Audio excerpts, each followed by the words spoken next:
Bismillahirrahmanirrahim.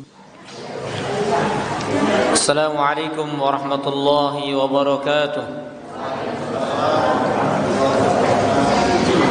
Alhamdulillah wa kafa, wassalatu wassalamu ala nabiyyil mustafa wa ala rasulillahil mujtaba Muhammad ibn Abdillah wa ala alihi wa ashabihi wa man sara ala nahjihi wa iktafa bi atharihi ila yaumil qiyamah. Qala Allah jalla wa ala fi kitabihil aziz, ya ayyuhalladzina amanu taqullaha haqqa tuqatih wa la tamutunna illa wa antum muslimun. Alhamdulillah, puji dan syukur senantiasa kita panjatkan kepada Allah Jalla wa Ala. Kita bertasbih, bertahmid dan mengagungkan Allah atas keagungan, kebesaran, dan juga kita bersyukur kepada Allah atas nikmat yang Allah berikan kepada kita.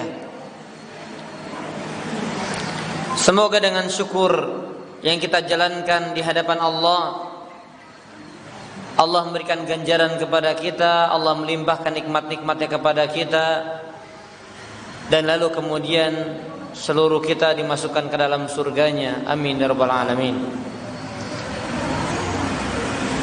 Salawat dan salam semoga senantiasa tercurah limpahkan kepada suri tauladan kita, qudwah hasanah kita, Nabi Muhammad sallallahu alaihi wa ala alihi wasallam. Jamaah rahimani wa rahimakumullah.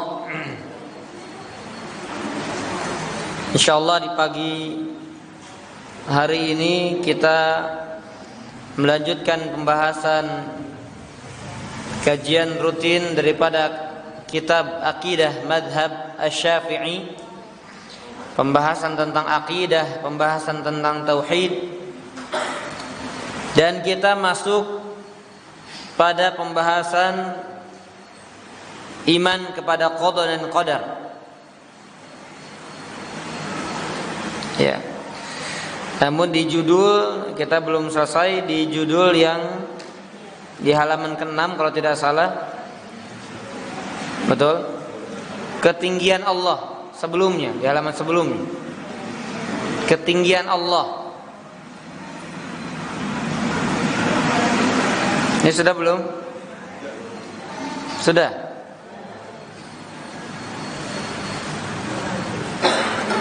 Sudah ya, berarti masuk di kalimat berikutnya. Ayat ini sudah yang kemarin kita bahas tentang pengetahuan Allah ya. Baik, kita masuk di al-qada wal qadar. Saya bacakan bahasa Arabnya, nanti ada salah seorang yang bacakan terjemahnya. Fal khalqu 'amiluna bisabiqi ilmihi wa nafidhuna lima khalaqahum lahu min khairin wa syarrin. La yamlikuna li anfusihim min at-ta'ati naf'a wa la yajiduna ila sarfil ma'siyati anha daf'a. Ya, silakan artinya. Bismillahirrahmanirrahim. Para makhluk melakukan sesuatu dengan ilmunya yang telah lalu. Mereka melakukan apa yang telah diciptakan untuknya, baik berupa kebaikan dan keburukan. Mereka tidak memiliki manfaat untuk diri mereka sendiri dari ketaatan mereka, dan mereka tidak mendapat kekuatan untuk menolak dan memalingkan kemaksiatan dari diri mereka. Ya. Baik, sebentar karena kita waktu sebentar.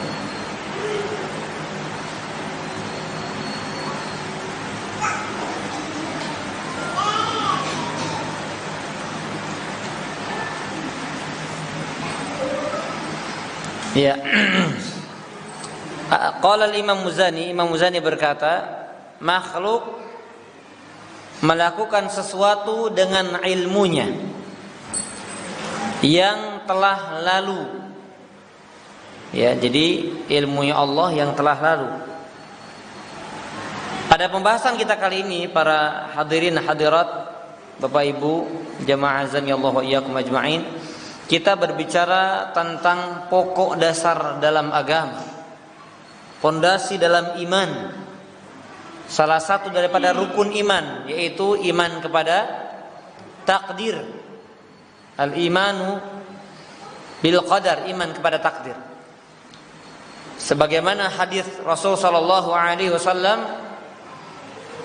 yang telah ma'ruf dari sahabat Umar bin Khattab radhiyallahu anhu, diriwayatkan Imam Bukhari, Imam Muslim, atau diriwayatkan oleh Imam Muslim, ketika Nabi ditanya tentang iman, maka Nabi menjawab, antu'mina billah wa malaikatihi wa kutubihi wa rusulihi wal yaumil akhir wa tu'mina bil qadari khairihi wa syarrih. Ya, harus hafal nih rukun iman. Engkau beriman kepada Allah, para malaikatnya, kitab-kitabnya, para rasulnya, sekaligus para nabinya. Kemudian engkau beriman kepada hari akhir, dan engkau beriman kepada takdir yang baik maupun yang buruk. Ya, ini rukun iman, fondasi seseorang memiliki iman di hadapan Allah Subhanahu wa taala. Semua harus dipahami. Bahkan Bapak Ibu sekalian, ada sebuah kutaib, ya, kitab kecil, ketika Syekh bin Baz menulis tentang tauhid akidah, maka beliau hanya menjelaskan tentang iman ini.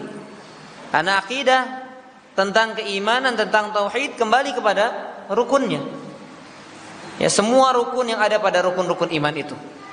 Maka beliau menjelaskan secara rinci apa itu iman kepada Allah, kepada kitab-kitabnya, kepada para rasulnya, kepada malaikatnya, kepada hari akhir, dan qada juga qadar. Nah, jamaah azanillahu wa iyyakum ajma'in, sebagaimana yang telah kita bacakan ayatnya di pertemuan sebelumnya, bahwasanya para sahabat paham bahasa Arab. Nabi juga paham bahasa Arab karena berbahasa Arab. Tetapi Allah katakan apa? Engkau sebelumnya tidak tahu apa itu iman, apa itu Quran, apa itu kitab. Kemudian kami berikan petunjuk, maka seketika itu atau setelah itu kalian mengetahuinya. Jadi kata iman ini sekalipun berbahasa Arab tidak bisa sekadar dipahami oleh bahasa Arab saja, tapi dipahami secara mendalam sesuai dengan tinjauan syariat. Itu yang dimaksud oleh para ulama. Jadi tidak cukup iman, ya sudah iman. Makanya para ulama berbeda pendapat, kita juga berbeda pemahaman tentang apa itu iman. Maksudnya dalam kategori bahasa, secara bahasa. Yang kita ketahui secara bahasa, apa itu iman? Secara bahasa apa iman itu?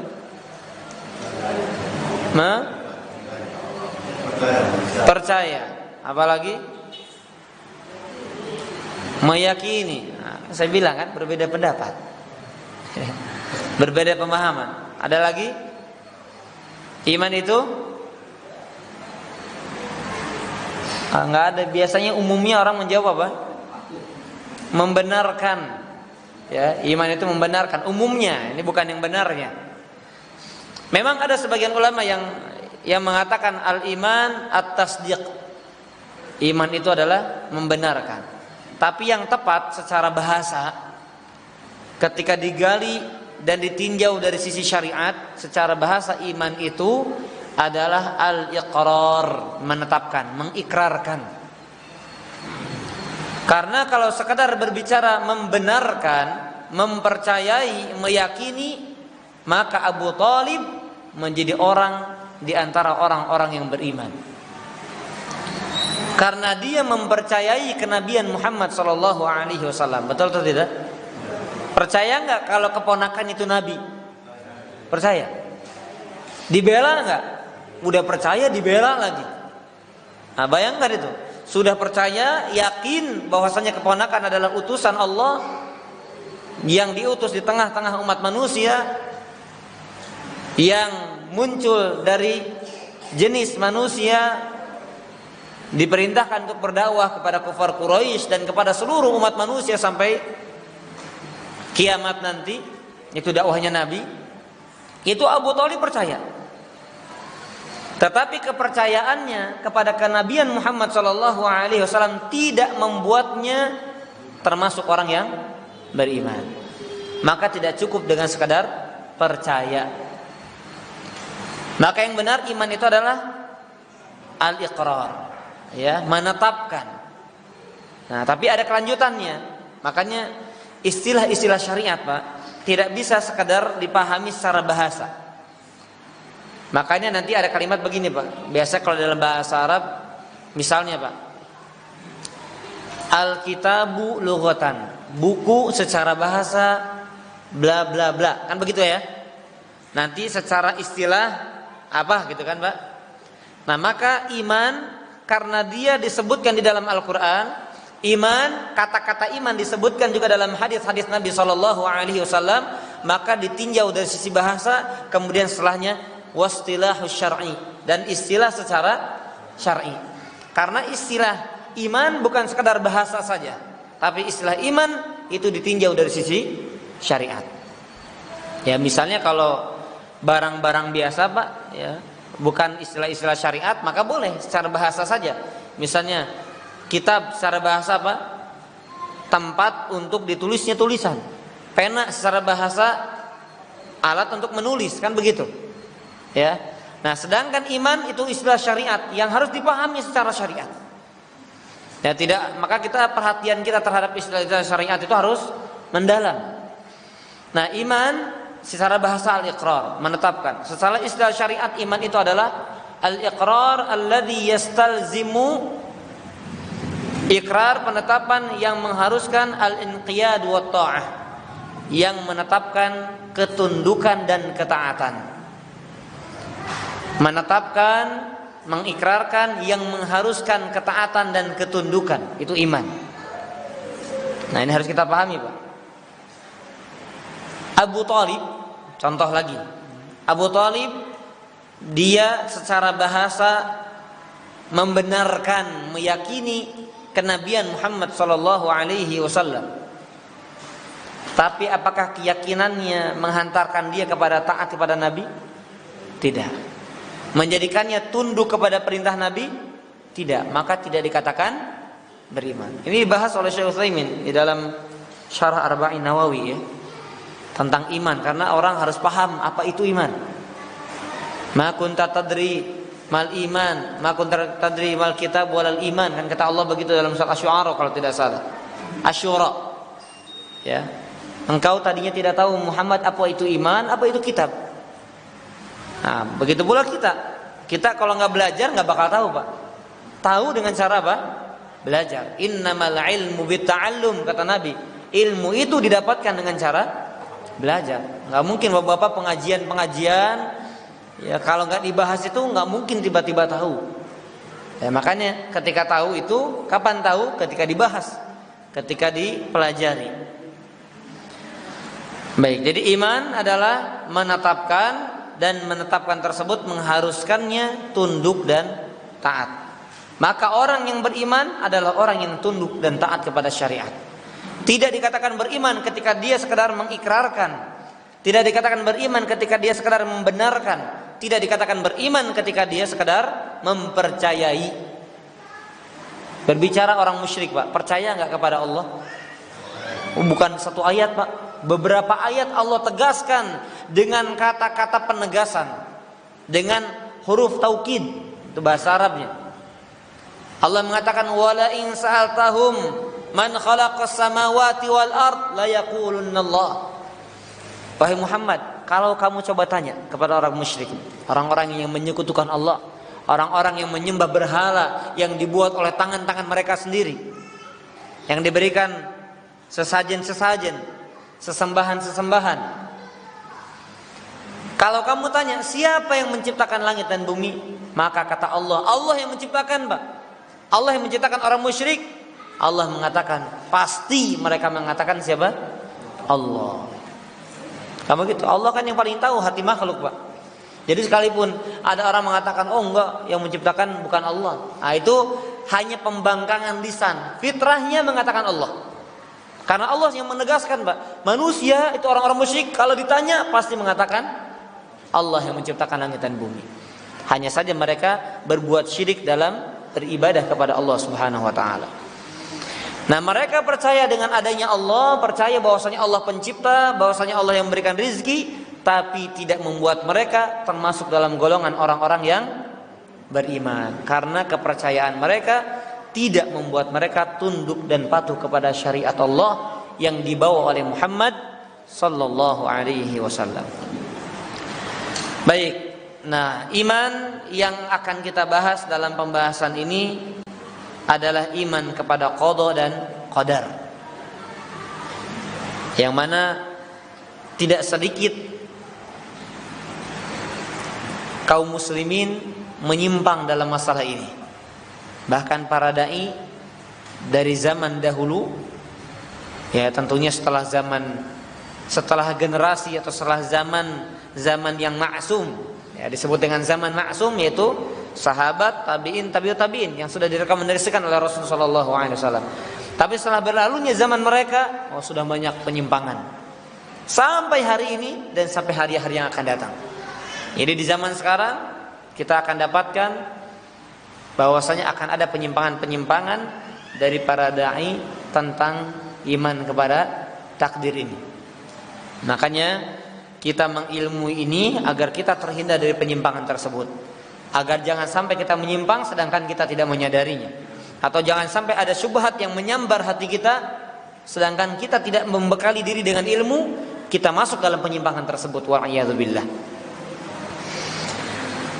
Jamaah azanillahu wa iyyakum ajma'in, tentang iman kepada qada dan qadar ini Allah katakan dalam banyak ayat di dalam Al-Qur'an, di antaranya surat Al-Qamar ayat 49. Ya, silahkan dalil-dalilnya dicatat. Surat Al-Qadar ayat ke-49. Al-Qamar, mohon maaf. Surat Al-Qamar ayat 49. Allah mengatakan, inna kulla syai'in khalaqnahu biqadar. Sesungguhnya kami menciptakan segala sesuatu itu dengan takdir. Nah, ini iman kepada takdir. Jadi Allah menciptakan langit dan bumi itu sudah takdirnya. Allah menciptakan arsy, Allah menciptakan manusia, malaikat, semuanya dengan takdir.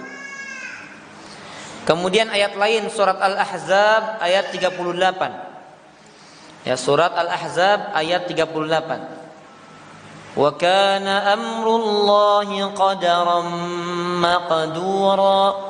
Kata Allah, dan perintah Allah itu pasti berlaku. Ketetapan Allah itu pasti sesuatu yang pasti akan berlaku. Kemudian dalam ayat yang kita hafal, surat Al-A'la ayat yang ketiga, walladzi qaddara fahada, dan dia yang mentakdirkan kemudian memberikan petunjuk. Ya, kata-kata qaddara itu maksudnya adalah takdir.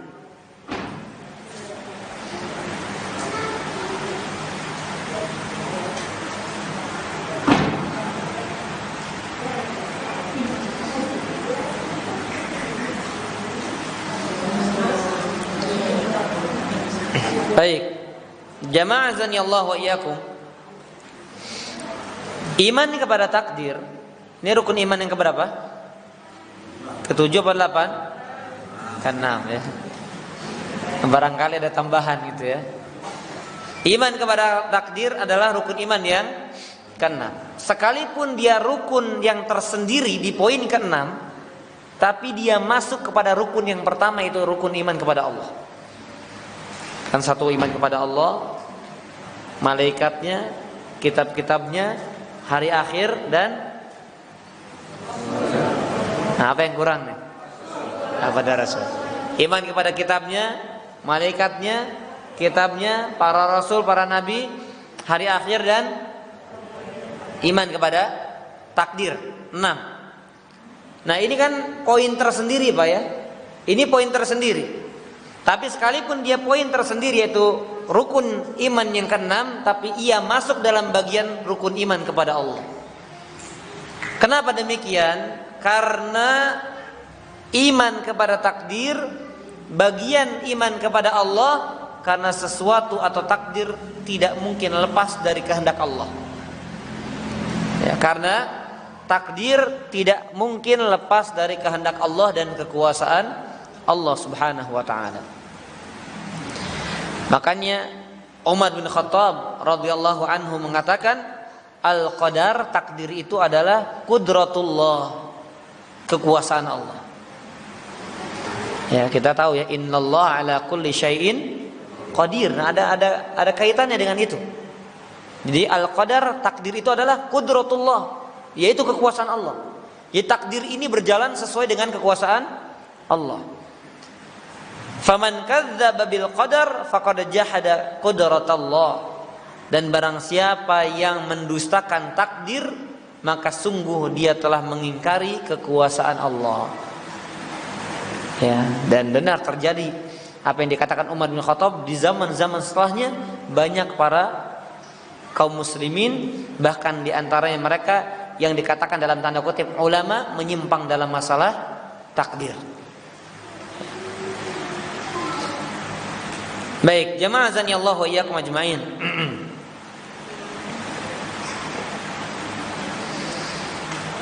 Nah, di sini ada tambahan, apa definisi takdir? Ya, secara gamblangnya. Kalau tadi globalnya, sekarang apa definisi daripada takdir? Kalau tadi kan imannya, ya, iman kepada Allah, iman, apa itu iman? Sekarang apa itu iman kepada takdir? Mungkin kalau secara singkatnya kan kita meyakini bahwasanya takdir itu ketetapan dari, karena kita menginginkan bahwasanya kita termasuk dalam golongan orang-orang yang baik imannya, baik kualitas imannya, terutama tentunya di hadapan Allah Subhanahu wa taala. Nah, iman kepada takdir, perhatikan, catat baik-baik ya. Imanul abdi bi'ilmillahil azali. Iman kepada takdir itu adalah berimannya seorang hamba kepada ilmunya Allah yang azali. Iman kepada takdir itu adalah imannya seorang hamba kepada ilmunya Allah yang azali. Pernah dengar kata-kata azali? Pernah? Pernah barusan ya. Nggak bohong ya.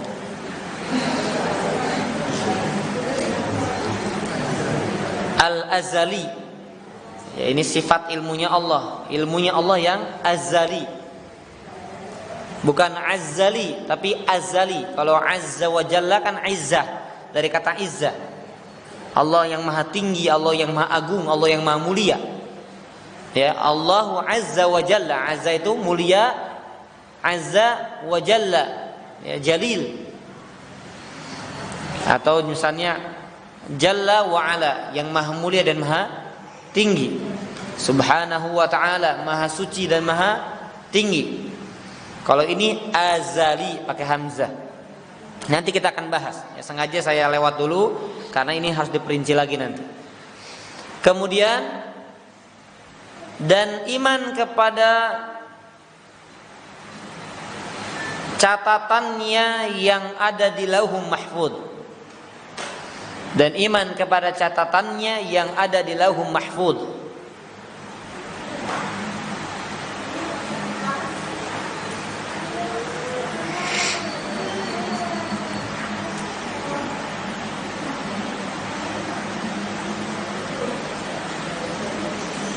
Ya, yang iman kepada catatannya yang ada di Lauhul Mahfuz, yang akan terjadi sampai hari kiamat. Jadi apa-apa yang tercatat itu di Lauhul Mahfuz, itu apa yang tercatat di Lauhul Mahfuz akan terjadi. Apa-apa yang terjadi sampai hari kiamat tercatat di sana rapi di Lauhul Mahfuz.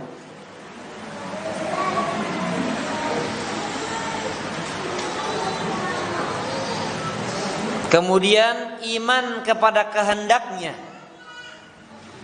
Iman kepada kehendaknya. Ya, berikan tanda kurung masyiahnya. Iman kepada kehendaknya atau masyiahnya.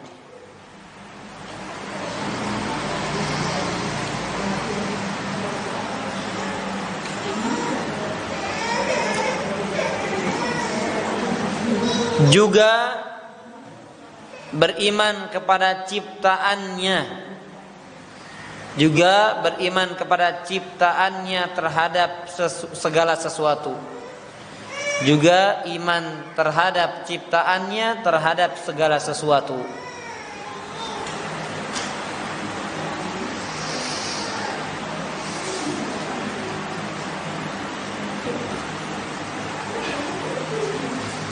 Nah, dalam definisi tadi yang baru kami sampaikan, Bapak Ibu azani Allah wa iyyakum ajma'in. Di sana kan ada 4 koma ya. Dan kemudian juga. Berarti ada 4 apa? 4 rukun di sana. Jadi dari definisi yang tadi disampaikan, di sana terkandung 4 rukun iman kepada takdir. Artinya salah satu rukun saja hilang, berarti dia tidak termasuk orang yang beriman kepada takdir. Sampai terpenuhi 4 rukun ini dalam rukun iman kepada takdir, maka dia dinyatakan beriman kepada takdir Allah Subhanahu wa taala. Sama seperti kita bertauhid kan Pak ya? Rukun la ilaha illallah kan ada. Orang itu tidak cukup mengatakan la ilaha illallah sampai menunaikan rukunnya. Gitu. Dia tidak dikatakan bertauhid kepada Allah sampai memenuhi 2 rukunnya. Dia harus menetapkan bahwasanya Allah satu-satunya zat yang maha berhak disembah, dan dia harus menafikan, meniadakan semua sembahan-sembahan selain Allah. Kalau dia menetapkan Allah sebagai sembahannya, tapi di sisi lain dia menyembah kepada selain Allah, dia memperuntukkan sujudnya kepada selain Allah, maka dia tidak dikatakan bertauhid dengan tauhid yang murni kepada Allah Subhanahu wa taala. Begitu pula dengan rukun iman kepada takdir. Nah, jadi Pak, sebetulnya dalam setiap rukun, jadi kan gini Pak, agama Pak ya, ada Islam, ada iman, ada ihsan, kan begitu Pak ya. Dalam Islam ada rukunnya, betul nggak Pak? Dan dalam setiap rukunnya ada rukun-rukunnya juga. Dalam syahadat la ilaha illallah ada nggak rukunnya? Ada. Dalam syahadat Muhammad Rasulullah ada nggak rukunnya? Dalam salat ada rukunnya. Dalam haji ada rukunnya. Dalam zakat ada rukunnya. Ada semuanya Pak. Dalam puasa ada rukunnya. Ada semuanya.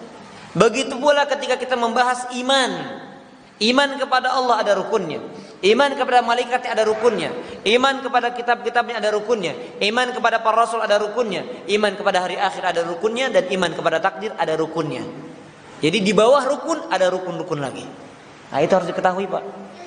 Seenggaknya kalau nggak cukup dalam pembahasan, cari kitabnya. Ya. Atau mungkin sekarang mudahnya kalau kitab biasanya nggak dibaca Pak, nongkrong terus di perpustakaan gitu ya. Artikel coba ya, rukun-rukun dalam rukun iman. Nah, coba dicari. Nah sekarang pembahasan kita langsung di rukun 6. Kenapa? Karena memang pembahasannya sedang membahas tentang takdir. Baik, jadi rukun pertama dalam iman kepada takdir, iman kepada takdir Allah. Tadi yang pertama apa? Beriman kepada ilmunya Allah yang azali. Apa itu ilmunya Allah yang azali? Azali itu malam yakun masbuqan bil adami. Malam yakun masbuqan ma la yakunu masbuqan bil adam. Artinya ilmunya Allah itu yang tidak didahului oleh ketiadaan. Paham nggak Pak? Paham nggak ibu-ibu? Ilmunya Allah itu yang tidak didahului dengan ketiadaan.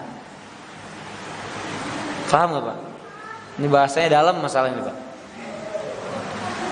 Jadi Allah itu mengetahui Pak, dan pengetahuan Allah itu tidak didahului dengan kejahilan.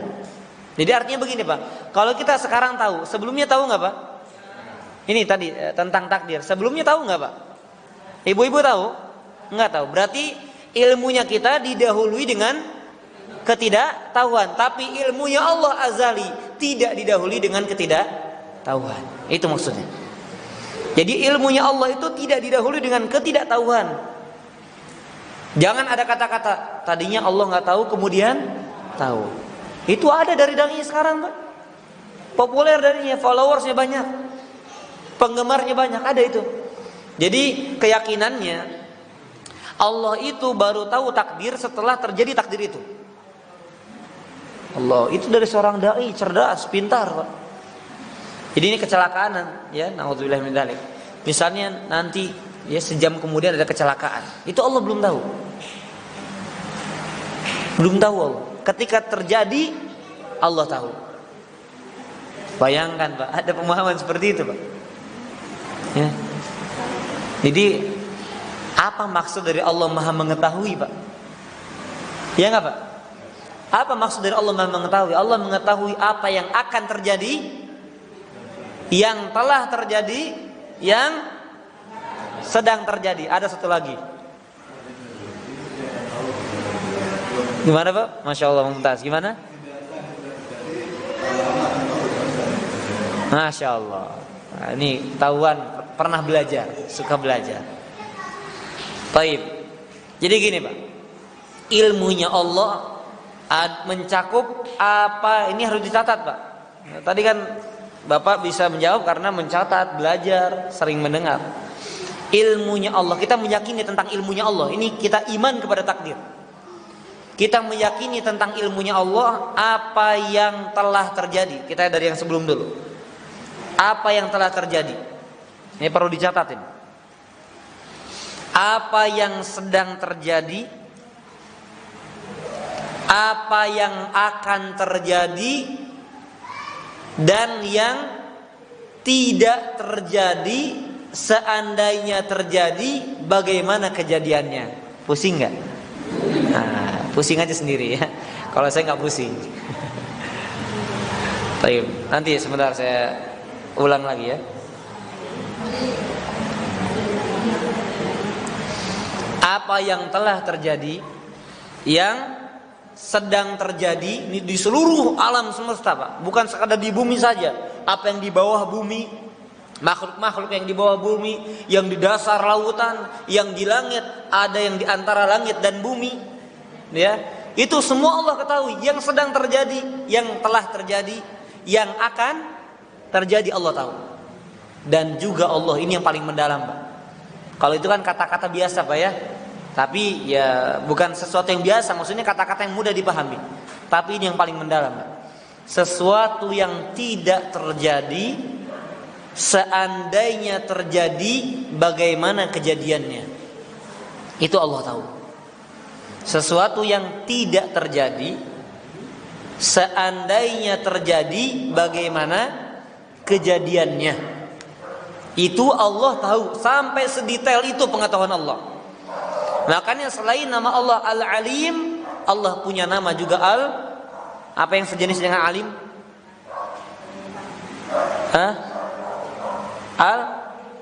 Innallah bima ta'maluna khabir.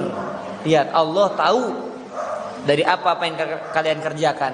Nah, kata-kata khabir itu lebih detail daripada alim. Alim secara global Allah tahu. Tapi kalau kata khabir yang terperinci dari apa yang diketahui Allah, Allah tahu. Ya. Apa yang di dalam janin seorang ibu, seorang wanita, kan begitu, Allah tahu. Jadi kalau dokter harus meraba dulu dengan USG-nya, kalau Allah sudah tahu. Dan sebelum diciptakannya janin tersebut, Allah sudah tahu juga.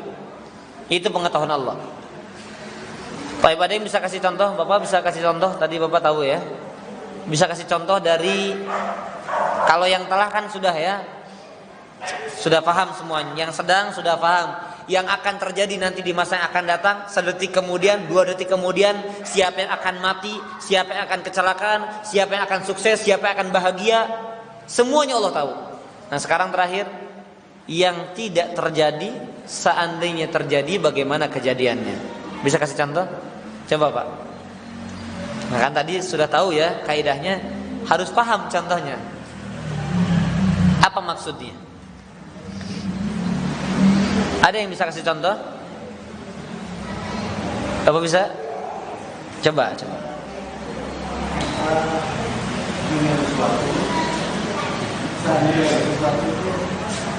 Apa? Jangan bilang sesuatu, sebutkan aja. Susah. Ya, baik. Ada yang mau coba, Pak? Nah, ibu-ibu coba.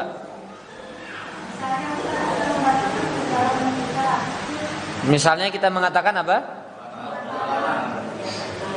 Membatalkan perjalanan kita, ya.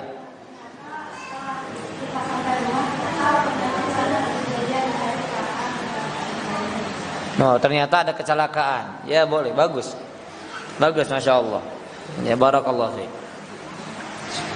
Kita mau berangkat. Kemudian kita batalkan keberangkatan tersebut. Safar kita batalkan. Ternyata qadarullah wa ma syaa fa'al. Kita diam di rumah, sejam kemudian di tengah perjalanan kita ada kecelakaan yang meregang nyawa sekian puluh orang. Kita membatalkan tersebut.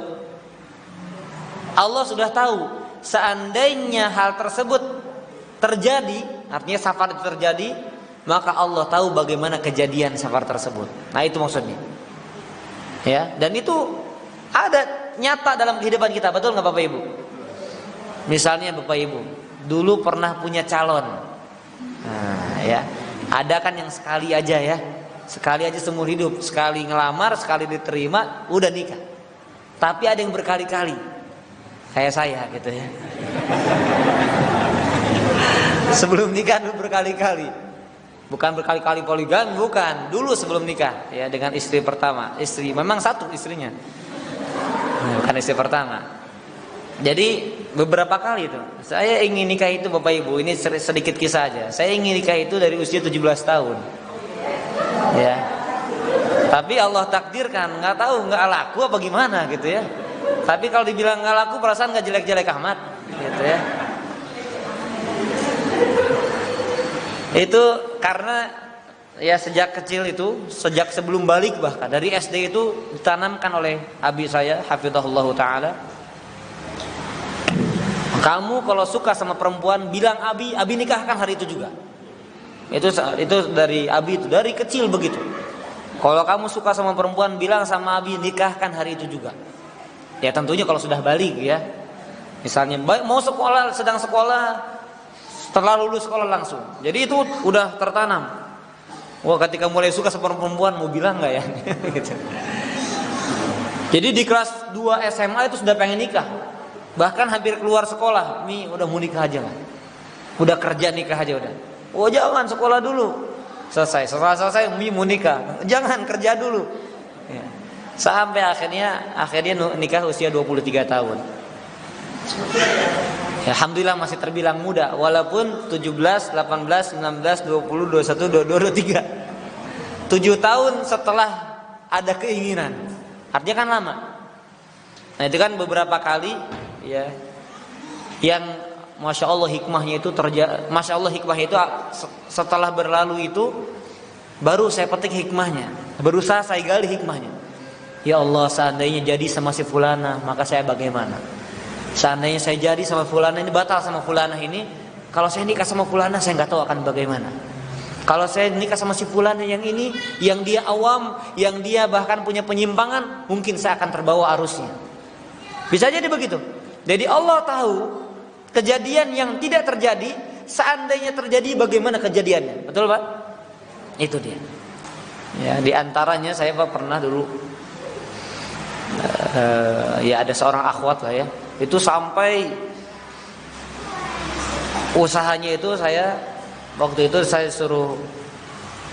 disuruh ikut pengajiannya, bahkan disuruh menginap dulu 1 malam, ya terpisah tentunya ya, karena pengajiannya ba'da subuh langsung. Jadi kalau saya ambil perjalanan dari rumah nggak harus jam 3 malam gitu. Itu di salah satu daerah ya di Bandung. Itu sampai sekarang ya antara NII mungkin ya, NII atau apalah, pokoknya akhirnya ikutlah saya pengajiannya. Kamu kalau sampai nikah sama anak saya, coba ikut pengajian dulu katanya. Karena kalau anak saya warna kuning, kamu warna merah, nggak nyambung merah sama kuning. Jadi harus sama-sama satu warna. Nah gitu, lihat. Saya ingin diwarnai, padahal niat saya mewarnai. Kan pilihan itu cuma dua, mewarnai atau diwarnai. Ikutlah. Wah, masya Allah kan lagi cinta-cintanya gimana Pak ya? Maksudnya lagi benar-benar pengen itu, wah apapun dikorbankan. Dari Jakarta, dari Lipia, udah di Lipia itu. Ya, sudah di Lipia, terjun menuju Bandung untuk melamar akhwat tersebut. Tapi belum dapat izin. Ternyata begitu, mereka musyawarah, ada musyawarah. Kemudian mencurigai pemahaman saya dan disuruh ikut pengajian. Akhirnya ketemu sama ustadznya itu. Ya intinya taraweh bid'ah, taraweh berjamaah bid'ah. Wah ini kacau kan saya. Udah dari pertama aja udah segala sesuatu ini wudunya kita nggak sah. Iya. Kemudian ikut pengajian. Pertama itu ngobrol di rumahnya. Kemudian ikut pengajian di masjid. Itu yang bacain Quran, bacain terjemahnya preman masih pakai anting-anting gitu. Ya. Oh mungkin ini merangkul mungkin, tapi ya masa iya dia yang suruh baca Quran gitu kan dan baca terjemahannya. Jadi dibahas, dibacakan Quran, dibahas sama dia. Nggak ada qala sahabat, qala Ibnu Abbas, nggak ada. Jadi menggunakan akal lah intinya.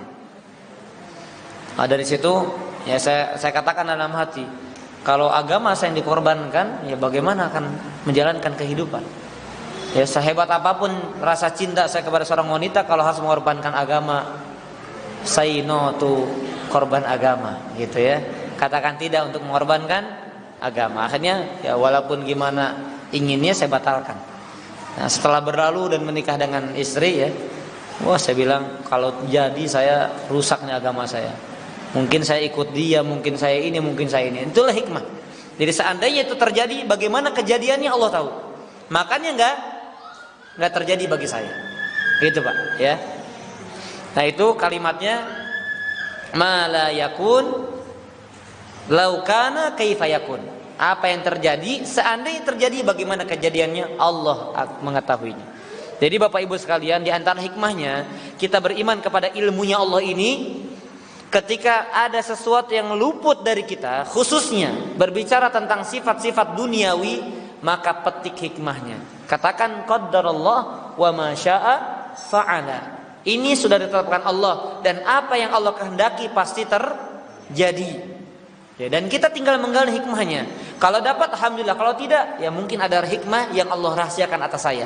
Intinya takdir Allah maha indah, takdir Allah maha baik. Itu Pak. Jangan kemudian membuka pintu syaitan dengan mengatakan apa? Seandainya, aduh, kalau aja saya nikah sama dia, kalau saya saja begini, nah itu membuka pintu syaitan. Akhirnya nanti kita mengingkari takdir sebagaimana yang terjadi kepada sebagian para ulama yang menyimpang. Wal'iyadzubillah. Baik, dalilnya surat Al-An'am 80. Surat Al-An'am 80. Dalil tentang rukun pertama pada takdir, pada iman kepada takdir, yaitu ilmunya Allah yang azali, yaitu wasi'a rabbi kulla syai'in ilma. Wasi'a rabbi kulla syai'in ilma. Ya. Tuhanku maha luas ilmunya terhadap segala sesuatu. Jadi maksudnya ilmunya Allah itu mencakup segala sesuatu. Al-An'am 80. Al-An'am 80.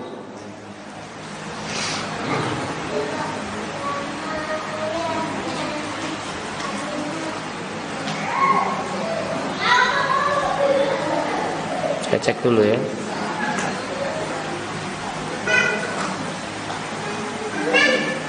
Iya, Al-An'am ayat ke-80. Baik, yang kedua, iman rukun di dalam iman kepada takdir. Rukun bahasanya bukan rukun iman kepada takdir, tapi rukun di dalam rukun iman kepada takdir.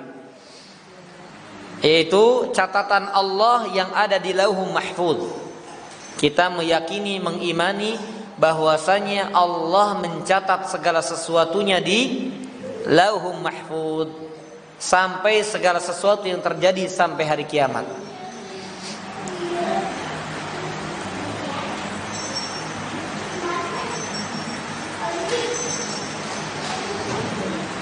Catatan Allah di Lauhul Mahfuz terhadap segala sesuatu yang terjadi sampai hari kiamat. Dalilnya surat Al-Qamar 53. Dalilnya surat Al-Qamar 53. Allah mengatakan wa kullu saghirin wa kabirin mustatar, dan segala sesuatu yang kecil maupun yang besar tercatat, yaitu di Lauhul Mahfuz.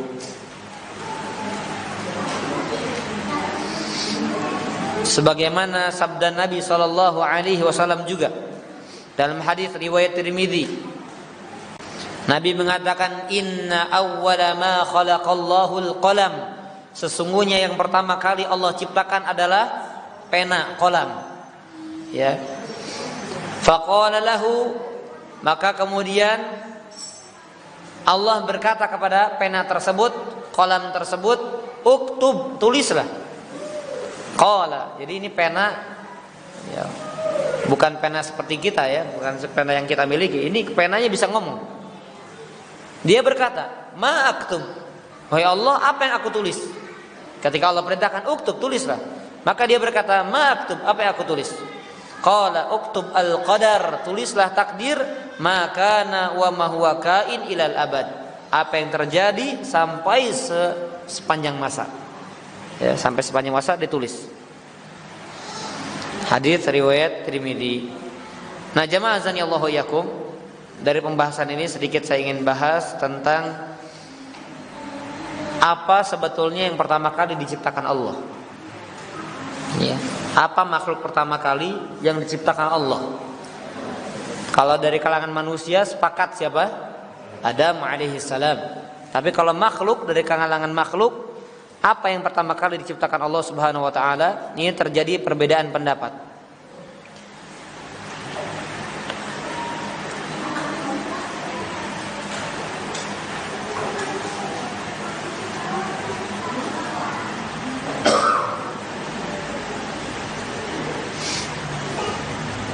Dan perbedaan pendapat tersebut yang kuat kembali kepada 3 pendapat. Yang kuat itu kembali kepada 3 pendapat.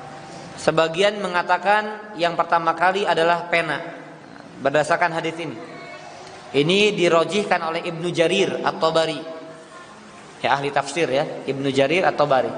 Jadi yang pertama kali diciptakan adalah pena. Ini dikuatkan, jadi banyak ulama dipilih oleh Ibnu Jarir At-Tabari. Ya, kemudian kalau Syekhul Islam Ibnu Taimiyah dan muridnya Ibnu Qayyim, mereka berdua merojihkan, memilih pendapat yang pertama kali diciptakan adalah arsy. Jadi arsy lebih dahulu daripada qalam, daripada pena.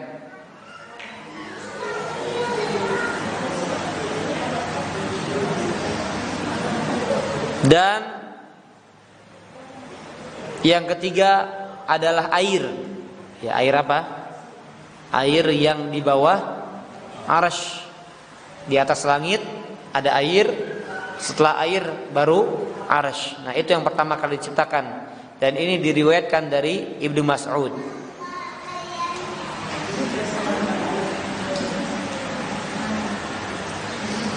Nah, kalau saya sendiri masih condong kepada pendapat air yang pertama kali diciptakan. Ya, wa kana 'arshuhu 'alal ma'. Bahkan arsy lebih dahulu daripada pena. Jadi bukan kalimat inna awwala ma khalaqallah, sesungguhnya yang pertama kali diciptakan itu bukan mutlak. Maksudnya pertama setelah arsy dan air. Gitu ya. Jadi kalimat bahasa itu kadang bagi sebagian orang seolah-olah ambigu gitu, bagi sebagian orang. Walaupun jelas, tapi tidak bertabrakan antara hadis yang sahih dengan hadis sahih lainnya.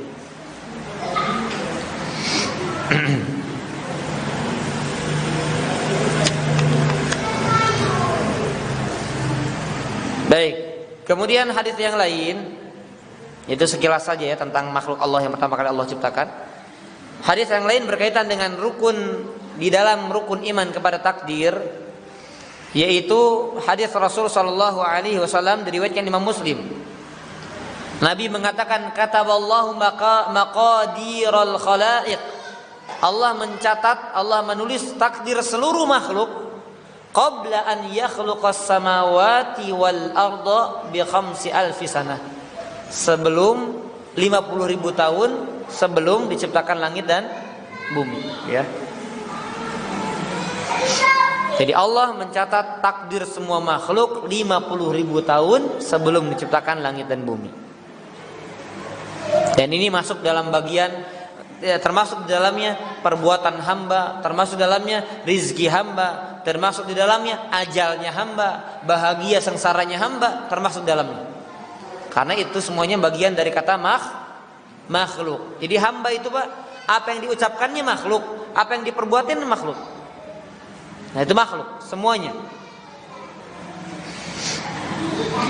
Baik, masuk poin yang ketiga. Rukun ketiga dalam rukun iman kepada takdir.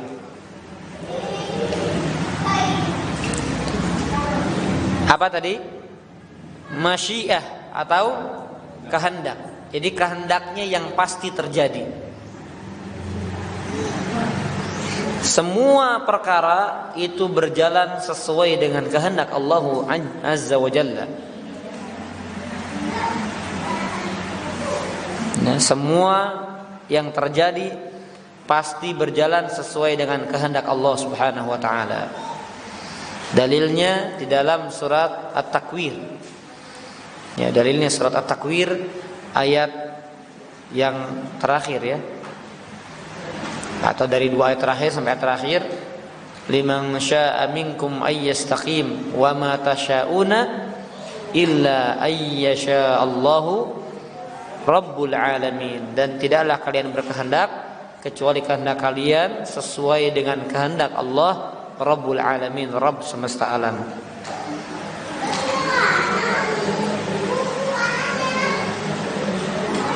Surat Az-Zumar 62 Allah mengatakan Allahu khaliqu kulli syai'. Allah menciptakan segala sesuatu. Itu kata Allah. Az-Zumar 62. Ya. Kemudian As-Saffat 96. As-Saffat 96. Semua pergerakan yang ada di langit dan di bumi itu juga makhluk Allah. Ya, Allah mengatakan wallahu khalaqakum wa ma ta'malun. Allah menciptakan kalian dan apa-apa yang kalian perbuat. Jadi yang kita perbuat itu ciptaan Allah juga, Pak. Intinya, Pak, singkatnya segala sesuatu selain Allah adalah makhluk. Arasnya, kursinya, langit, semuanya makhluk. Yang butuh kepada Allah dan Allah enggak butuh kepada mereka.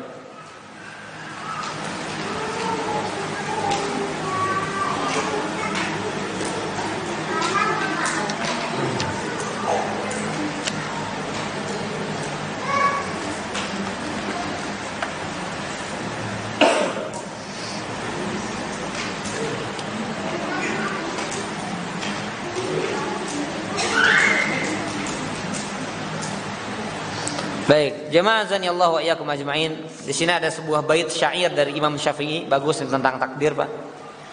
Yang diriwayatkan oleh banyak muridnya, di antaranya oleh Imam Muzani sendiri. Di buku itu ada enggak? Enggak ada ya? Bait syairnya.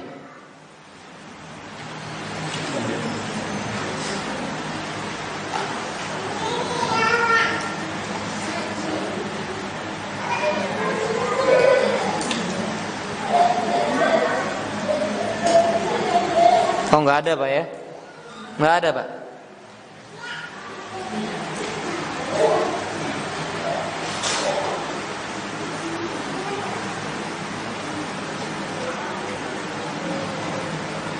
Bentar, Pak.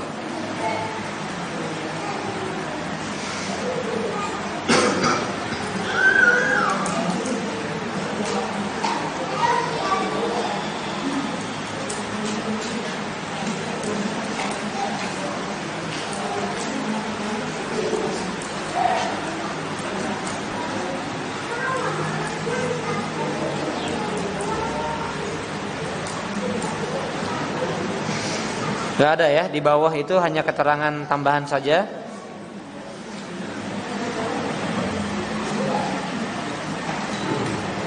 Yang poin ke-6 itu Pak di bawah ya, ada ya. Segala bentuk ketaatan yang dilakukan hamba terjadi atas izin dan kekuatan dari Allah. Itu ada. Yang di footnote Pak, catatan kaki. Ada nggak ya? Halaman ke-7. Halaman ke-7, qada dan qadar. Ada nggak Pak? Kalau nggak ada berarti belum direvisi itu. Di bawah di footnote. Footnote, hah? Nggak ada. Yang lama ada.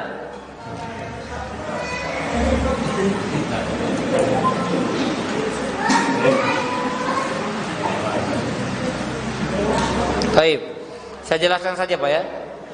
Jadi perhatikan, Imam Muzani berkata, ini Imam Muzani yang meriwayatkan langsung tentang perkataan Imam Syafi'i ini. Dakhaltu ala Syafi'i, aku pernah masuk di hadapan Imam Syafi'i fi maradhihi alladhi mata fihi, yang ketika itu beliau sedang sakit, di mana sakitnya ini yang menghantarkan beliau kepada kematian. Jadi dijenguk oleh Imam Muzani. Fansyadani li nafsi, maka beliau bersenandung nasyid untuk dirinya. Masya Allah, lihat senandung nasyidnya, syairnya saja ilmu Imam Syafi'i. Beliau berkata, ma syi'ta kana wa illam asya wa ma syi'tu illam tasya lam yakun, khalaqtal ibada ala ma alimta wa fil ilmi yajril fata wal musin, ala dha mananta wa hadha khadalta wa hadha anta wa dha lam tu'in, faminhum syaqiyun wa minhum sa'id wa minhum qabihun wa minhum hasan. Bahasanya Imam Syafi'i itu bahasa Arabnya luar biasa Pak, yang mendalam dia. Artinya perhatikan, kata Imam Syafi'i, ma syi'ta kana wa illam asya. Ya Allah, apa yang kau kehendaki pasti terjadi sekalipun aku tidak menginginkannya. Masya Allah, ini dalam ya.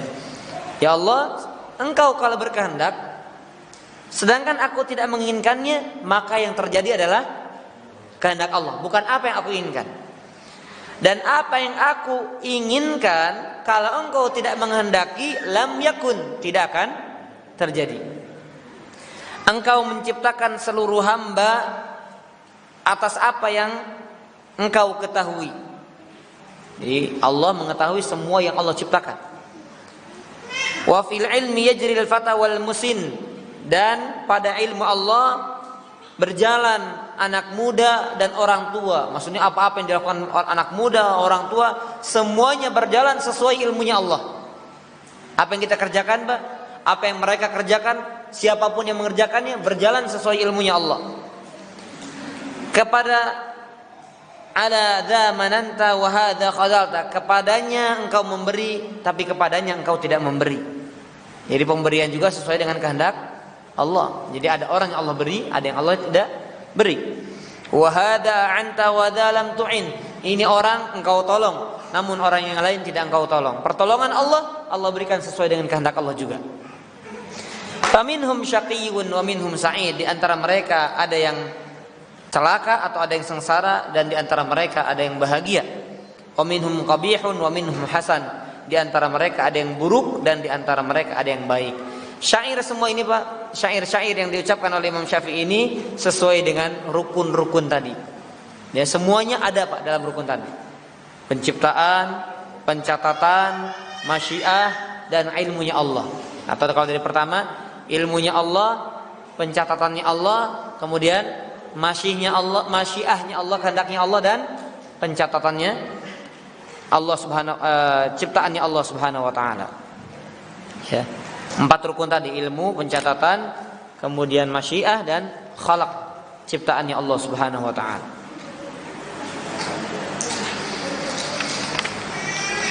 Baik. Jamaah azani Allah wa iyyakum ajma'in.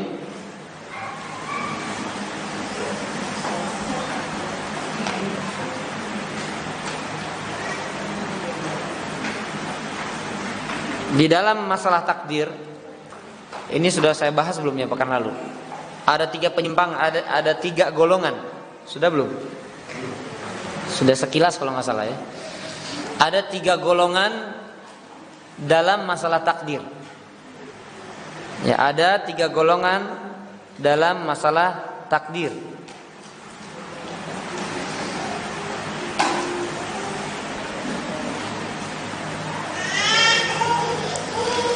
Yang pertama al-qadariyah. Yang pertama al-qadariyah.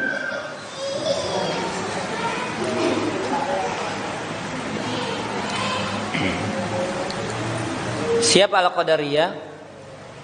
Yaitu golongan orang-orang yang tidak mempercayai takdir, menafikan takdir.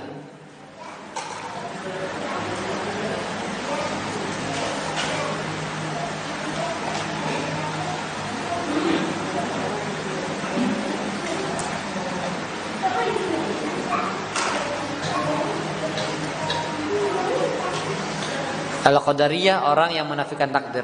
Termasuk orangnya yang tadi saya katakan, saya singgung, ada ya, saya tidak sebutkan nama.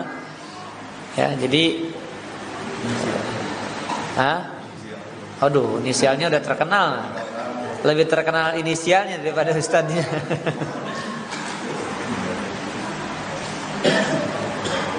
Ya. Terkenal. Tanda-tandanya tadi cerdas, hafalannya luar biasa. Nah itu aja ya. Itu terindikasi punya pemahaman qadariyah. Walaupun mungkin tidak sepenuhnya, tapi di sebagian pemahaman di ceramahnya ada.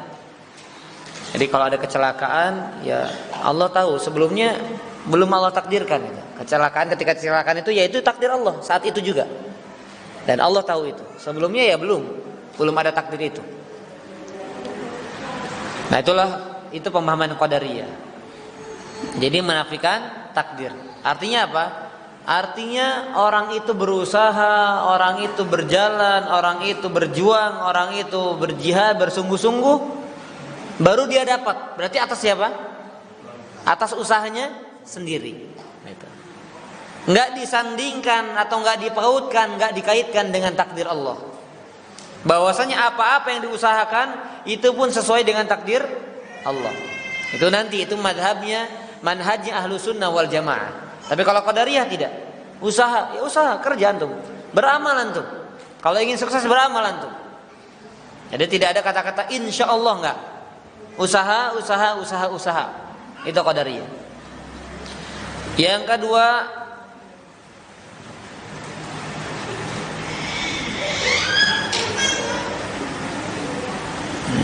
kedua, Jabariyah. Ini lawan pahamnya qadariyah. Kalau tadi kan menafikan takdir, kalau sekarang bersandar kepada takdir. Kalau tadi nggak percaya takdir, sekarang benar-benar percaya kepada takdir, terlalu percaya kepada takdir sehingga menafikan atau meniadakan usaha manusia. Itu Jabariyah. Jadi mudahnya manusia itu kayak wayang. Kalau didiamkan ya diam, kalau digerakkan ya gerak, gitu loh. Ya nggak Pak? Wayangan blek diam. Kalau digoyangkan ya goyang dia. Kalau enggak ya sudah diam. Jadi saya nih begini Pak, ya karena takdir Allah. Begini takdir Allah, begini takdir Allah. Betul takdir Allah, tapi ada usaha nggak Pak? Ada usaha, ada perbuatan manusia.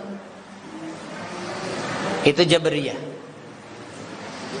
Dan yang terakhir di antara kedua paham tersebut, pemahaman ahlu sunnah wal jamaah, di mana ahlu sunnah wal jamaah meyakini bahwasanya manusia berjalan, berusaha, dan itu sesuai dengan takdir Allah subhanahu wa ta'ala. Dia mengimani takdir, tapi dia juga tetap berusaha.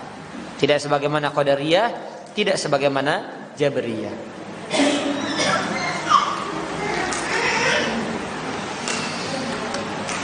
Pembahasan terakhir tentang, tapi catatannya saya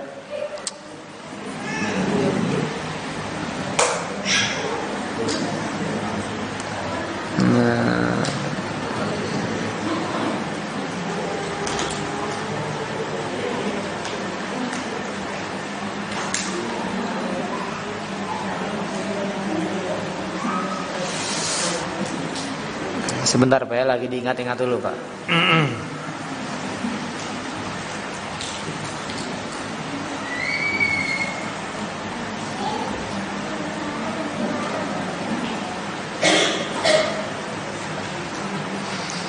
Ya, seingatnya saja dulu Pak ya. Saya menyampaikan apa yang saya ingat dulu. Manusia dalam takdir. Manusia dalam takdir. Ya, jadi pembagian manusia dalam takdir. Kalau tadi kan tentang pemahamannya, sekarang tentang pemahaman dan sikap manusia terhadap takdir. Ya, kalau tidak salah ada 4, cuma yang saya ingat 3. Yang keduanya belum muncul nih di benak. Yang pertama, menyandarkan takdir seluruhnya kepada Allah. Menyandarkan takdir seluruhnya kepada Allah. Jadi ketika terjerumus dalam dosa, ketika masih dalam keadaan kufur, ketika masih dalam dosa besar, ketika masih dalam keadaan fasik, dia mengatakan, seandainya Allah nggak takdirkan, saya nggak bakal begini. Na'udzubillah min dzalik. Ini pemahamannya, ya, pemahamannya orang-orang musyrik zaman dahulu.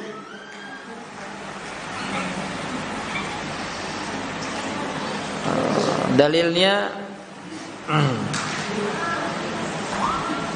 surat Al-An'am, ya, Al-An'am ayat yang ke-148. Dalilnya surat Al-An'am ayat 148. Hati-hati kalau dalam hidup kita ada pemahaman seperti ini. Berarti kita pernah punya paham atau masih punya paham, dan pemahaman ini pemahaman yang dipegang orang-orang musyrik. Mereka berkata, kata Allah, perhatikan, sayaqulul ladzina asyraku law sya'allahu ma asyrakna wala abauna wala harramna min syai'. Mereka orang-orang musyrik akan berkata, kata Allah. Jadi orang-orang musyrik akan berkata, lau sya'allahu ma asyrakna. Seandainya Allah berkehendak, maka kami tidak akan syirik. Orang musyrik kan? Kenapa saya syirik? Karena Allah berkehendak. Seandainya Allah berkehendak, saya nggak akan syirik.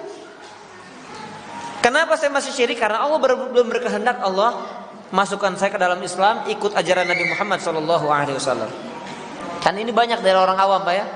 Ya kalau sudah takdirnya nanti saya berjilbab, kalau sudah takdirnya nanti saya sholat, kan begitu. Ya nggak Pak? Menyandarkan kepada takdir. Dan ini pemahaman orang-orang musyrik. Sama pemahaman ini ternyata ada pendahulunya. Jadi ini yang dikenal orang musyrik dahulu. Dan pemahaman ini dikenal yang pertama kali muncul dari siapa? Dari iblis laknatullah. Ya, pemahaman iblis ini. Dia mengatakan di dalam surat Al-Hijr ayat 39. Surat Al-Hijr 39. Ya Allah, iblis nih ya. Iblis berkata, Allah kisahkan di dalam Al-Quran surat Al-Hijr 39. Qala rabbi bima aghwaytani la uzayyinanna lahum fil ard wa la ughwiyannahum ajma'in. Iblis berkata, kata Allah, Rabbi bima aghwaytani. Nyalahin Allah Pak. Ya Allah, ya Rabbku, masih manggil Allah tapi. Ya Allah, ya Rabbku, karena engkau telah memutuskan aku sesat, aku menyimpang, maka aku akan memperindah segala sesuatu bagi mereka di atas muka bumi ini. Yang buruk aku akan perindah jadi baik. Dan aku akan sesatkan mereka semuanya. Ini kata siapa? Iblis. Lihat, iblis berkata, Rabbi bima aghwaytani. Ya Allah, engkau yang telah menjadikanku sesat. Aku sesat karena engkau. Jadi pemahaman iblis, pemahaman juga orang-orang musyrikin. Nah, ini pertama. Nah, dan hati-hati ketika kita jatuh dalam dosa kemudian mengatakan ucapan yang sama seperti orang-orang musyrik dan ucapan sama yang pernah diucapkan oleh iblis laknatullah alaih. Ya, misalnya orang jatuh dalam dosa, qadarullah. Jangan. Kalau dosa jangan pakai takdir Allah, jangan. Ya Ustaz, qadarullah. Tadi saya maksiat. Benar itu takdir Allah, benar, tapi tidak sepantasnya diucapkan dengan kalimat qadarullah. Karena yang mengucapkan itu pendahulunya adalah iblis, dan yang mengucapkan itu pendahulunya adalah orang-orang musyrikin. Tidak sebagaimana orang-orang beriman dan bapak kita semuanya, yaitu Nabi Adam alaihi salam. Apa yang beliau katakan ketika jatuh dalam dosa? Itu jatuhnya Nabi Adam ke dalam dosa takdir Allah, bukan? Takdir Allah. Makanya Nabi Adam dengan Nabi Musa pernah berdebat. Jadi ketika bertemu Nabi Adam dengan Nabi Musa, ketika di Isra Mi'raj, ya, itu bertemu, itu Nabi Adam dengan Nabi Musa berdebat, menyalahkan, "Wahai Adam, akhrajtana minal jannah, engkau membuat kami keluar dari surga." Oh, disalahin Nabi Adam. Gara-gara kamu maksiat, kita enggak di surga. Tadinya harusnya kita di surga, enggak usah di bumi dulu nih. Wah, dengan pernak-pernik kesusahan, kesulitan yang di bumi ini, harusnya kita di surga. Engkau maksiat, kami jadi keluar dari surga. Maka kemudian Nabi Adam mengatakan, "Atalumuni bima qaddarallahu alayya." Apakah engkau mencelaku terhadap takdir yang telah Allah tetapkan kepadaku? Kamu celak saya, ini sudah takdir Allah. Nah, udah kalah Nabi Musa, enggak bisa jawab deh. Ya. Tapi di sini para ulama membahas nanti agar tidak kontradiktif antara apa yang saya sampaikan, bahwasanya Nabi Adam tidak menyalahkan Allah, tidak menyandarkan takdir buruk kepada Allah dengan perkataan tadi. Apakah engkau mencelaku atas takdir yang telah Allah tetapkan kepadaku? Aku bermaksiat, itu sudah Allah tetapkan. Di sini kata para ulama, Nabi Adam tidak menyandarkan keburukan kepada Allah, tapi dampak daripada maksiat yang terjadi. Bukan maksiat yang disandarkan kepada Allah, tapi apa? Efek maksiat, dampak maksiat yang terjadi kepada Nabi Adam. Paham nggak Bapak Ibu? Terlalu cepat nggak saya? Hah? Terlalu cepat menyampaikannya atau lambat memahaminya? Ada dua kemungkinan. Dua-duanya. Saya selalu berdalil kalau Ustaz, ada yang bilang Ustaz terlalu cepat gitu, ada yang bilang begitu. Saya perlambat kadang, tapi saya dalilnya. Ya, dalilnya apa? Ustaz Firanda lebih cepat, lebih ramai kok. Ya, Ustaz Firanda kan cepat banget ngomongnya, tapi ramai pengajiannya ya. Jadi kalau alasan itu salah gitu ya. Baik, saya ulangi. Tadi saya katakan pada poin yang pertama, manusia dalam menyikapi takdir. Di sana ada iblis dan musyrikin, di mana mereka menyandarkan seluruhnya kepada takdir Allah, termasuk keburukan-keburukan yang terjadi. Kesesatan, penyimpangan disandarkan kepada Allah. Ya Allah, kami musyrik, kami sesat karena Engkau. Seandainya Engkau tidak menetapkan kesesatan dan kesyirikan kepada kami akan beriman. Nah, itu iblis dan orang musyrik. Berbeda dengan Nabi Adam alaihi salam, ketika ia terjatuh dalam dosa, yaitu mendekati pohon dan memakan buah dari pohon tersebut dengan istrinya Hawa, maka Nabi Adam dan istrinya tidak menyandarkan kezaliman dan keburukannya kepada Allah Subhanahu wa taala. Adapun dalil yang tadi saya sampaikan, perselisihan pendapat antara Nabi Musa dengan Nabi Adam, di mana Nabi Musa mengatakan, "Wahai Adam, engkau membuat kami keluar dari surga." Kemudian Adam membantah, "Apakah engkau mencelaku terhadap takdir yang telah Allah takdirkan kepadaku?" Maka kemudian Nabi Musa kalah saat itu. Fahajja Adam Musa, kata Nabi Muhammad ketika Isra Mi'raj, Nabi melihat itu berdua ngobrol, kata Nabi Muhammad, kalah Nabi Musa saat itu. Ya, kalah pendapat oleh Nabi Adam.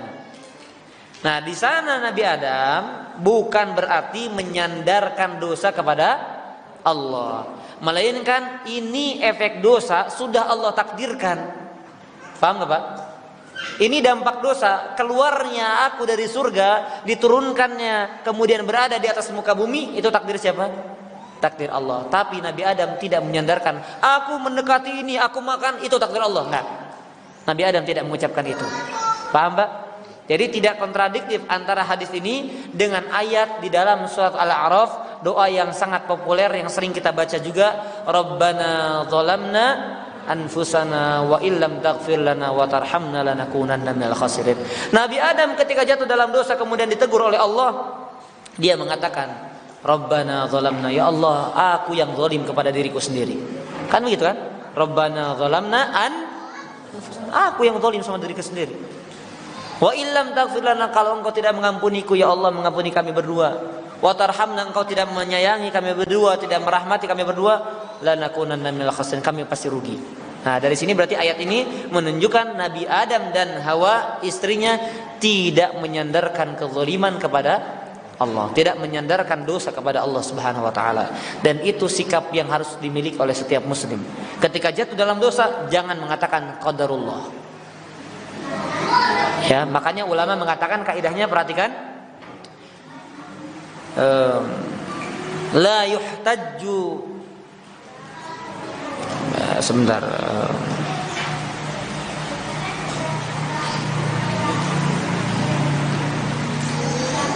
la yuhtajjul qadaru 'alal ma'aib, innama yuhtajjul qadaru 'alal masaib. Nah, perhatikan, tulis ini, bagus ini, Pak. Tidak boleh dijadikan alasan takdir. Takdir tidak boleh dijadikan alasan atas aib. La yuhtajjul qadaru 'alal ma'aib. Takdir tidak boleh dijadikan alasan untuk aib. Takdir tidak boleh dijadikan alasan untuk aib. Innama yuhtajju bil qadari 'alal masaib. Hanya saja takdir itu boleh dijadikan alasan untuk musibah. Ya. Jadi misalnya kita dititipkan sesuatu, udah kita jaga, udah kita kunci, hilang, kita katakan qadarullah. Ini sesuai karena musibah. Ya, kita sudah hati-hati, jatuh, musibah, qadarullah. Ini sesuai. Tapi kalau kita jatuh dalam dosa sesuai dengan hawa nafsu kita, jangan katakan qadarullah, jangan. Enggak ada adab itu.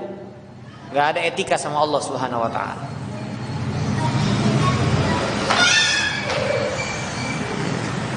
Jadi kemudian dalil tadi perkataan ulama, hadis Nabi sallallahu alaihi wasallam. Nabi mengatakan, ya, Nabi sallallahu alaihi wasallam mengatakan, in wajada khairan falyahmadillah wa in wajada ghaira dzalik fala yalumanna ila nafsah. Ini dalilnya. Kalau mendapatkan takdir baik, maka pujilah Allah. Jadi apapun kebaikan yang kita dapatkan, puji Allah, alhamdulillah. Tetapi kalau mendapatkan selain daripada itu, maksudnya mendapatkan keburukan karena dia selain kebaikan, fala yalumanna illa nafsah. Jangan cela kecuali dirinya sendiri. Itu kata Nabi. Ini petunjuk dari Nabi sallallahu alaihi wasallam. Jangan cela kecuali dirinya sendiri. Sama seperti adabnya, akhlaknya Nabi Ibrahim alaihi salam. Ini terakhir Pak ya, cukup dulu Pak ya. Jadi pembagian yang lain insyaallah di pekan yang akan datang.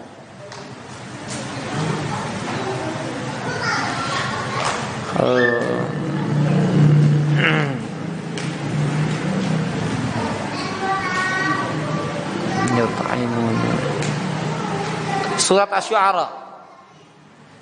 Surat Asy-Syu'ara dari ayat 78 sampai 81. Asy-Syu'ara 78 81.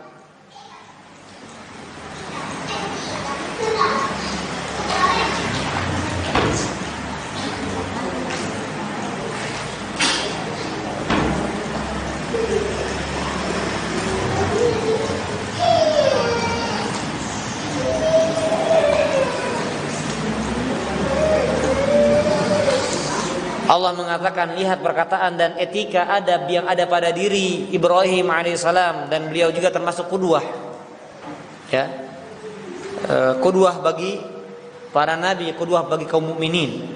Karena millata Ibrahim hanifa, kan Allah katakan begitu ya. Wattabi' millata Ibrahim hanifa. Ikutilah millahnya Ibrahim yang lurus, yang hanif, yang murni.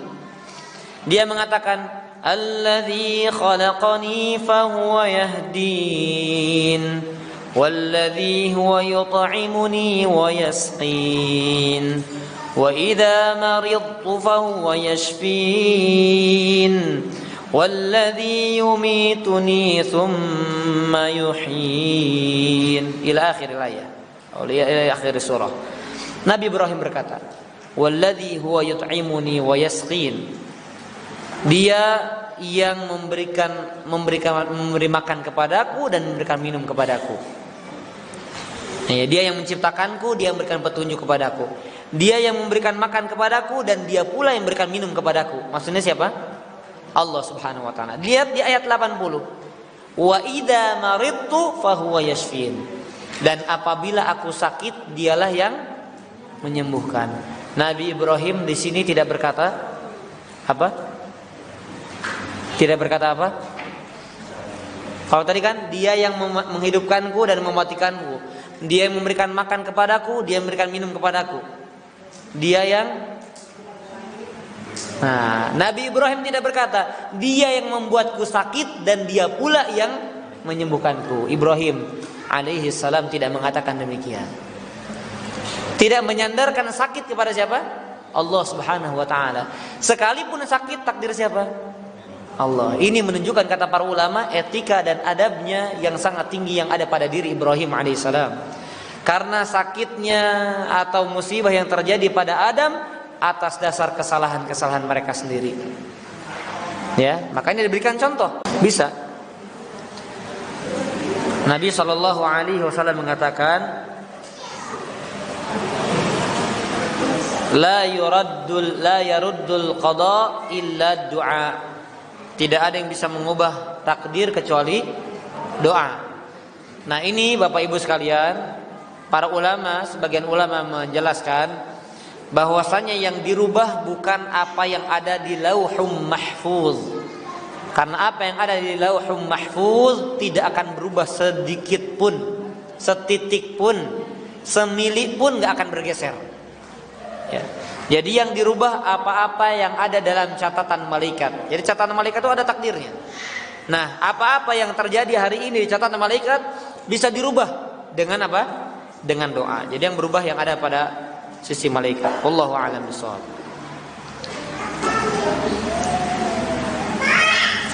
Dalam berniaga kita mengalami rugi sebab kezaliman atau ditipu orang.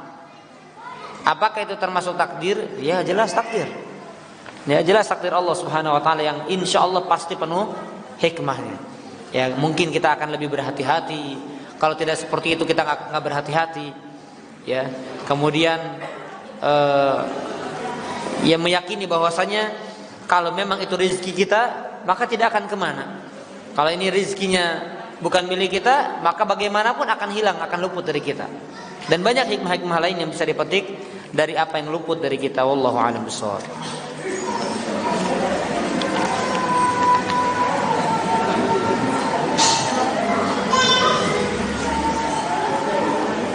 Ya. Ustadz, pembahasan pekan lalu antum membahas tentang Allah berada di atas arsy. Itu tidak boleh takwil. Tapi Allah itu dekat kepada makhluk itu pengetahuannya, bukan zatnya. Sedangkan itu boleh ditakwil. Mohon penjelasannya Ustadz. Barakallahu fikum. Ya. Jadi ada hal yang memang tidak bisa ditakwil, tidak boleh, dan ada hal yang memang mau tidak mau ditakwil. Nah, bagaimana itu bisa terjadi atau bagaimana perkara itu bisa dipahami? Semua yang kita bahas sekali lagi kembali kepada pemahaman yang telah dipahami oleh Rasulullah sallallahu alaihi wasallam dan juga para sahabatnya. Para sahabatnya dan Rasul sallallahu alaihi wasallam tidak pernah memahami bahwasanya Allah ada di mana-mana. Ya, contohnya yang mengatakan Allah ada di mana-mana Bagaimana ayatnya? Dimanapun kalian berada, innallaha ma'akum aynama kuntum. Sesungguhnya Allah bersama kalian dimanapun kalian berada. Kenapa ini ditakwil pengetahuannya? Kan begitu ya? Karena memang itu dipahami oleh para sahabat. Mereka tidak memahami zatnya Allah yang bersama kita. Tidak ada seorang pun yang memahami. Jadi yang menakwil ini bukan ulama, Pak. Yang memahami ini bukan ulama, tapi ulama ini mengambil dasar dari para sahabat dan itu yang dipahami oleh Rasulullah Sallallahu Alaihi Wasallam dari dalil-dalil yang ada. Begitu, Pak. Nah, sekarang adanya takwil itu atas dasar apa? Dalam logika, Pak, logika manusia.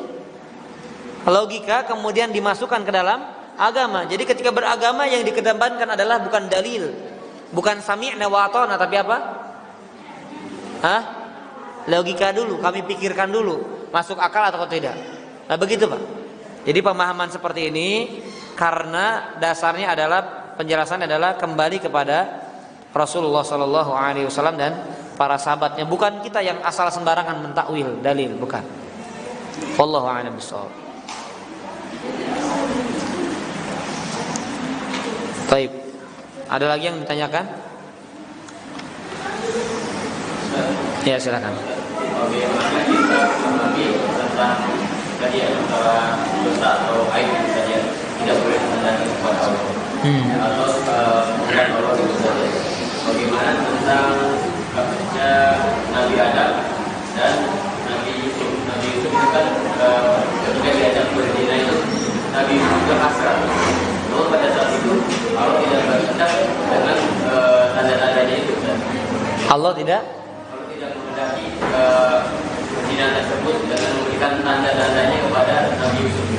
Bagaimana kita memahami keduanya ini tadi tentang masalah dosa atau aib tadi? Oh, sedangkan Nabi Adam alaihissalam akhirnya terjerumus. Nabi Musa tidak terjerumus. Ya, Nabi Yusuf alaihissalam tidak terjerumus. Ya, sebetulnya sangat simpel, mudah, Pak. Sederhana jawabannya. Memang Allah takdirkan Nabi Adam alaihissalam, nanti ini ada di pembahasan setelahnya, Pak. Allah menciptakan Adam dan Adam kemudian jatuh dalam dosa atas takdir Allah, itu ada di dalam pembahasan berikutnya. Jadi Nabi Adam alaihissalam memang Allah takdirkan gitu. Memang Allah takdirkan beliau akhirnya punya keinginan untuk mendekati pohon dan makan buah dari pohon tersebut, dan itu melanggar perintah Allah Subhanahu wa taala. Yang akhirnya terjadi ya manusia berada di bumi, kan begitu. Itu Allah yang kehendaki. Kehendak yang ada pada dari Adam alaihissalam itu pun diatur sama Allah. Sebagaimana kehendak yang dihindarkan dari Nabi Yusuf alaihissalam itu kehendak dari Allah. Sama sekarang ini, itu antar nabi, Pak, ya. Itu antar nabi. Sama seperti antar kita, Pak. Ada orang yang Allah akhirnya takdirkan jatuh dalam maksiat, ada orang yang Allah takdirkan terjaga dari maksiat, sama saja, nggak ada bedanya. Nah, dibaliknya hikmahnya itu, Pak. Jadi ketetapan Allah hakim, Allah maha hakim. Dibalik takdir Allah pasti hikmah. Hikmah di mana Adam alaihissalam mendekati pohon, banyak hikmahnya, Pak. Ya, diantaranya satu dosa membuat Adam alaihissalam dan Hawa itu diusir dari surga akibat satu dosa, itu hikmahnya diantaranya. Nabi Yusuf alaihissalam, kenapa Allah hindarkan? Di antara hikmahnya Allah katakan di ayat tersebut, kadzalika linasrifa anhu su' innahum min ibadinal mukhlasin. Kenapa Allah hindarkan Nabi Yusuf alaihissalam dari perzinahan, dari perbuatan keji? Karena dia termasuk orang-orang yang ikhlas, kata Allah. Bukan berarti Adam nggak ikhlas, bukan, tapi ada hikmah lain tadi. Itu berarti ini semakin ikhlas seseorang, semakin Allah jaga dari perbuatan-perbuatan keji. Jadi begitu. Semuanya sudah takdir Allah, tapi sikapnya lihat. Sikap Adam dan sikap Nabi Yusuf alaihissalam sama, kan? Artinya sama-sama. Ini seandainya bukan karena Allah, maka aku terjatuh. Kan begitu. Nah, ketika jatuh dalam dosa, dia mengatakan apa? Saya Rabbana zalamna anfusana. Tapi saya diusir dari surga, ketetapan Allah Subhanahu wa taala. Bisa dipahami? Ya, wallahu a'lam bishawab. Baik, cukup ya. Kita tutup dengan doa kafaratul majlis. Subhanakallahumma bihamdika asyhadu an la ilaha illa anta astaghfiruka wa atubu ilaik. Wassallallahu ala nabiyina Muhammad wa ala alihi wa sahbihi wasallam. Assalamualaikum warahmatullahi wabarakatuh.